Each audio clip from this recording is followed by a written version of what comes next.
Now, just to quickly run through the stats for the entire game. Man United finished the game 61% ball possession to 39%. Crystal Palace is like the third game or second game we have more possession and we win. With an expected goals of 2.16 compared to Palace's 0.38. Then you talk about total shots, 20 for Man United, Palace 8, 11 on target, Palace 3. Three big chances for Man United, 0 for Palace, one big chance missed, 0 for Palace. 527 passes, which is 86% to Palace's, 308, which is 77% accurate passes, 13 fouls committed for Man United, 12 for Palace, 7 corners, 1 for Palace. And then, obviously, I don't know why we didn't use any of those corners. And I think the corners came from Bumo's side, right? And then I think Bruno had one that was blown over the post. Then, obviously, when you look at like the XG front, we smashed Palace in all the XG due to our better second half. And then, yeah, XG on target, we smashed them 2.37, non-penalty XG 1.37, 0.49 XG set play, and 0.88 XG open play, and we smashed Palace in all of those ones. Yeah, and then when we look at the top performers when it comes to like ratings, player ratings, and everything, we just quickly try to go through player ratings in the next couple of minutes. Yeah, so my next started with the back four. With a back four of Dalot, Euro, Maguire, and Shaw. Shaw only played 24 minutes and was subbed off due to injury. I mean, he was having an underrated performance as he always does the whole game, but was stepped on by Daniel Munoz, and yeah, he got injured and was subbed off. And I think it's a precautionary injury we're going to see later. But then Salah Lamans had an okay game, so I'll give him a 7.0 rating overall in the game. Played the full 90 minutes, had 2 saves and considered 1 goal, and pretty much 20 of 27 accurate passes. So he had good passing accuracy, better than other games. Accurate long balls, 4 of 11, 36%, needs improvement. And yeah, he had saves in the box 1, acted as a sweeper once. He had 1 high claim. He had 5 recoveries. Like, yeah, they didn't pepper us, so obviously it won't have been. He had 34 touches in total in the game. And then obviously we go on to Diogo Dalot. Diogo Dalot was more of the fly fullback when you look at the heat map. He was a fly fullback in this one. Played the full 90 minutes and he had 90 touches. So it's like he was having a touch per minute, right? He was having a touch per minute. So played for 90 minutes, 90 touches in total. When we look at his defensive contributions, he had 2 defensive contributions because he was more of the attacking guy in this lineup. He didn't do a lot of defensive work. Yeah, he was more from like the middle third to like the final third kind of guy, right? So which made him the fly fullback in this one. We'll see when we look at the heat maps from the previous, from the other side when Majari came on, or even when Luke Shaw came on. And then obviously touches in the position box 1, passing final third 8, 2 accurate passes, 2 or 4 accurate passing 50%, 2 or 3 accurate long balls 67%. Apart from that, Diogo Dalot was good. He had an okay game, right? But I mean, he can improve. A lot of people might want to come for him, but he can actually improve, right?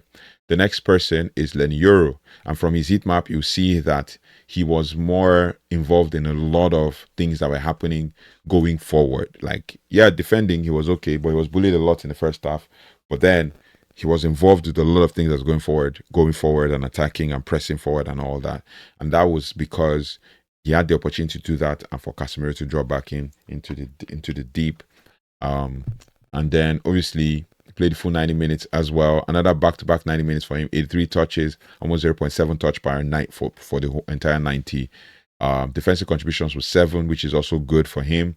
Passes in the final third, he had 4, 1 of 3 accurate long balls, 33%. And that was that one wonderful pass that he made from the back. Yeah. And then he had 1 tackle, 1 block, 4 clearances, 4 headed clearances, 1 interception, and 4 recoveries. Was good on the day. Like, I'm not going to put it past him. Like, he was really good on the day. Next person on our list is Harry Maguire. So I think I gave Dalot a 7.5 rating. Did really good. I give Euro 7.0 rating, did really good as well. Underrated performance as well. Then Harry Maguire 7.5. Man, this guy has been doing a lot of things. But if you look at his heat map, he didn't do a lot of defending. He played a lot of he was involved in a lot of things in the middle of park because of the possession we're having and all of that. He spent most of his time in the center of the circle, in the center of the field, in the center circle. Played 85 minutes, had 71 touches in total, 58 of 61, accurate passing, and and defensive contribution 7, which is also good as well. Touches was 71, touches in position box 1, which was the one that he headed and it was blocked. Passes in final third 3, 5 of 5 accurate long balls, 5 of 5, 100%. That's why he gets to 7.5. Apart from that, when it comes to his defense, 1 block, 5 clearances, 4 headed clearances, 1 interception, 4 recoveries, and he wasn't dribble passed at all. Ground duels 2 of 3, 67%. Aerial duels 4 of 4, 100%. Like that one, you can't measure. Like the guy is amazing. Was amazing today. Was okay. We didn't do too much of technical play from the back, but he was involved in all the good things that was happening in the game. Then Luke Shaw played only 24 minutes, and we could see that he didn't have so much for his heat map when it comes to that. And we're going to just give him a rating of 6.0 for the 24 minutes he played. He had a total of 14 touches and was injured and came off. So nothing, like defensive contribution was basically 1, which was that one he cleared, and it was just 1 clearance, 1 headed clearance, and 1 recovery. Apart from that, he didn't really have much to do. So we're going to move on and go to Casemiro. Casemiro gets an 8.5 rating from me. If nobody else was my man of the match, Casemiro would be my man of the match. And I'm clapping because everything went through him. Everything went through him. You look at the field, he covered a whole lot of the areas of the field, and we'll talk about it tomorrow. But everything went through him, basically. Tomorrow or today, as at the time of recording for you guys, right? Everything went through him. So we'll talk about it in the next few hours. Right? He had 115 touches, which is more than even what he had 114 last game. 115 touches in total, right? He played the full 90 minutes, 77 of 98, which is 90%, 79% accurate passing. Defensive contribution, which we're going to talk about in a minute. He had 15 defensive contributions. 15, right? 15 defensive contributions. Created 1 chance, had 1 shot on target, had 2 shots off target. His shot accuracy means 1 of 3, which is 33%. But 15 defensive contributions. He missed 1 big chance, which was the header that declared the free header. And then obviously he had 4 touches in the opposition box, passing in final third 19, accurate long balls 5 of 8, 63%. Like I said, with his defensive contributions, 4 tackles, 1 clearance, 1 headed clearance, 1 interception, 9 recoveries, right? Ground duels 1, 6 of 7, 86%. Aerial duels 1, 5 of 6, 83%. Like he did absolutely amazing today. Was involved in everything defensively and attacking wise. Like he was there. He was more of like the box-to-box midfielder in this game. And then we go to Kobe Mainoo. Kobe Mainoo, also Casemiro gets 8.5, I said earlier. Kobe Mainoo gets a 7.5 rating from me. I think Kobe Mainoo needs to improve a lot in this game. He needs to improve on a lot. In as much as we want to give him the opportunity to be our link between, because Kobe Mainoo is the link between the defensive midfield and the attacking mid, but things don't go through him. Things go through Casemiro. Like you look at it, and I think at some point there was a pass, which I'll show you guys tomorrow, or when in 2 videos from now, basically, which I'll show you guys where Kobe Mainoo basically was bypassed by Casemiro, and I see that the line breaking pass happening from the D from Casemiro, bypassed Kobe Mainoo straight into I think Mbumo. That's something. That says something. Like Kobe Mainoo, he was visibly tired as well during the game. You could see that like from the middle of second half, he was kind of tired. Was just coasting around, being everywhere but being nowhere. right? But then to bring about the positives in Kobe Menu, he played the full 90 minutes again, 66 of 73 accurate passes, which is 90%, which is good.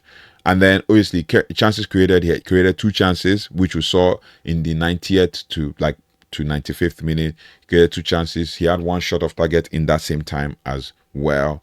10 defensive contributions, which is also good, right?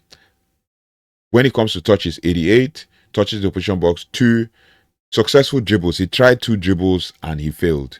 That's where, like, I saw that and I was like, Kobe, like, he needs to improve. He needs to even be more available to receive the passing.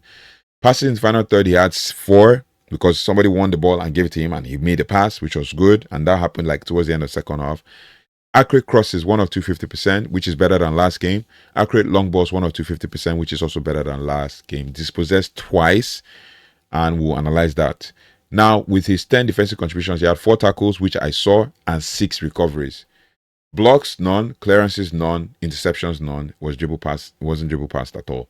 But then, it wasn't dribble passed because he wasn't actually involved in defending or screening or anything, which I would say is not his role. But if Casemiro has pushed up, you should also be available to drop back. Ground doors 1, 4 of 9, 44%. Air doors 1, 2 of 3, 67%. It was not fouled at all because it was not involved in a whole lot of like scraps and stuff. Yeah, so Kobe Minu gets 7.5. I'm not going to take it away from him from the positives, but then we need to talk about Kobe Minu at some point during this season. Next person we're going to talk about is Brian Bumo. He gets 7.5 rating from me, but then for the most part of the first half, he was not involved, and I think he was getting annoyed that he was not involved. He had 41 touches in the game, 86 minutes played, and then obviously defensive contributions 4, which I won't put it past him as an attacker, so I don't expect him to. But he was involved in he was involved in the team defensively, especially in the first half. Accurate passes was 20 of 22, 91%. Then he talked about defensive contributions. Touches the position box 3, 1 of 100%. Successful dribbles, 2 passes in final third, and he had 3 of 8 accurate crosses, which is 38%. 6 corners. He was dispossessed once. Defensive contributions I mentioned 4, which is 1 tackle, 3 recoveries, and was dribble passed once. Ground doors 1, 5 of 8, 63%. Air doors 1, he was involved in 3 air doors. I think he won 1 of 3, so 33%. And that was one he had the knockdown for Bruno Fernandes. And then was fouled 3 times, and he committed 1 foul. Then we go to my man of the match. My man of the match, I guess everybody will agree with that. And I think, obviously, the Premier League gave it to him as well. 9.5 rating, Bruno Fernandes. You look at Bruno Fernandes' heat map, he was more involved in a lot of things that happened more towards the middle to the right, the half space to the right side of the field in the attacking third. And he was also involved defensively. He dropped back to block and all of that.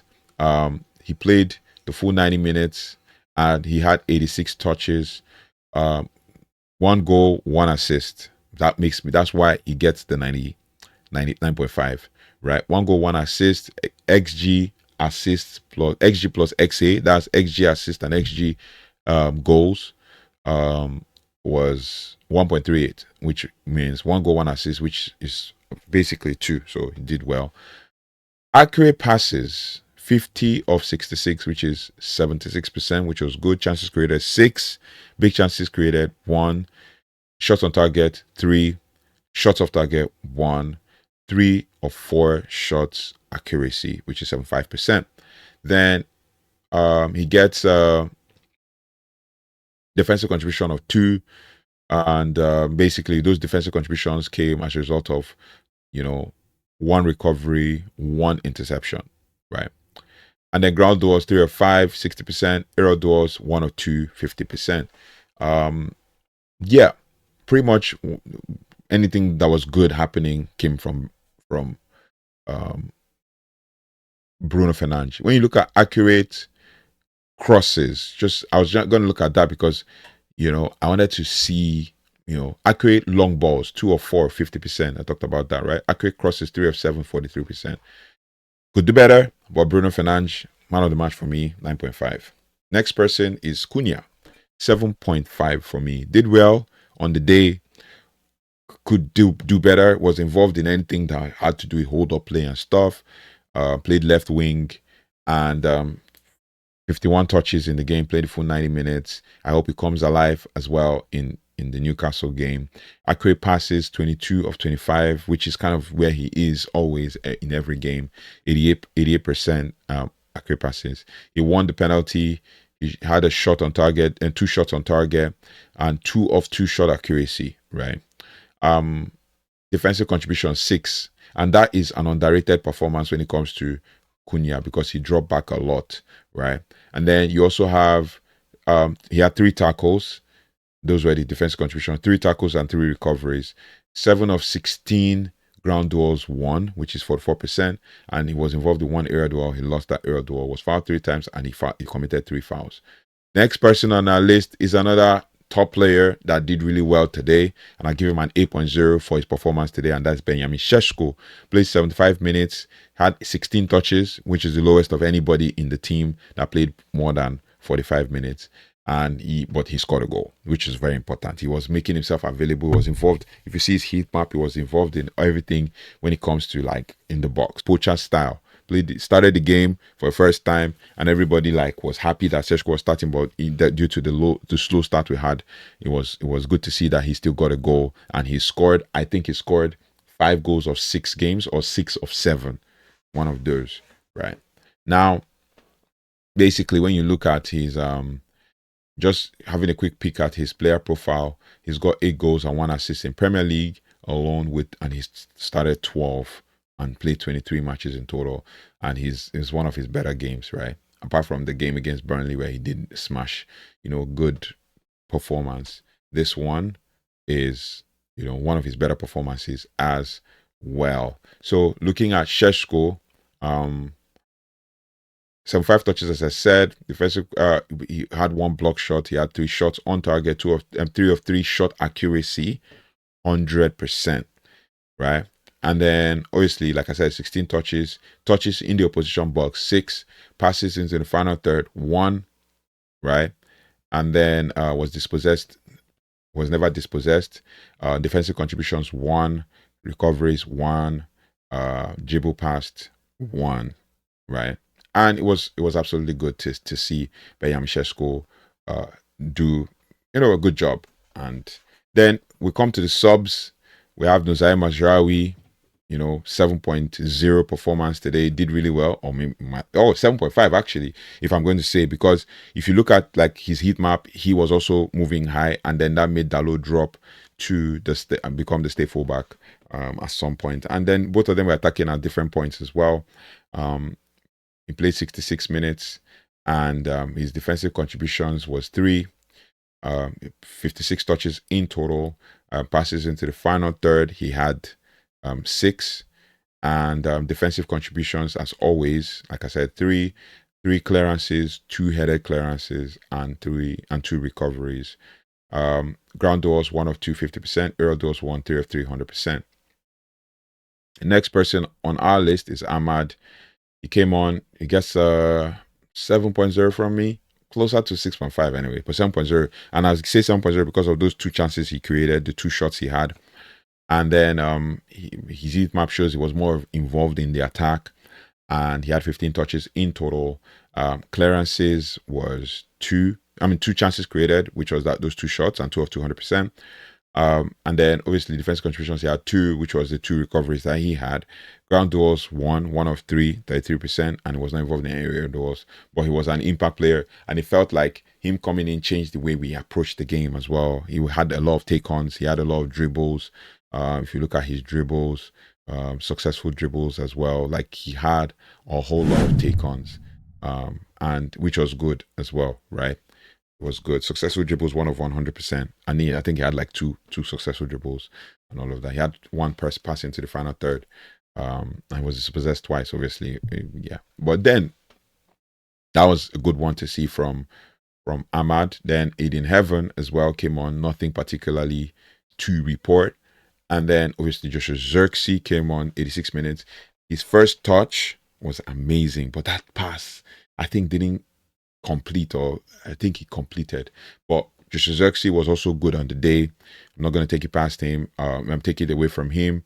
Him and Heaven kind of played like maybe 7-8 minutes, but like these guys, Heaven did really well as well. Got the yellow card when Sa was going to attack, took one for the team. But then Josh Zirkzee as well performed really well. So yeah, long may it continue. Long may it continue, rather. Long may it continue, because I was really impressed with how the team played, particularly in the second half. In the first half was a bit of a tough one to actually see. That overall team performance 7.5, good performance from the team. And then for Michael Carrick, and the way he stayed cool and calm and made the substitutions, and it still worked, and we still saw the game, I'll give Michael Carrick a 7.5 as well. So it was really good to see, and long may it continue. And I hope that we can actually be ready to look out for the game against Newcastle. Let me know your thoughts and feelings in the comment section. Don't forget to like, share, subscribe if you haven't already, and hit the notification bell so you don't have to miss anything as it relates to all things Manchester United. Who do you think did better, right, in the team and all of that? What do you think about the players' performances? And thank you so much for watching. I'll see you on the next one. Take care, goodbye, and God bless.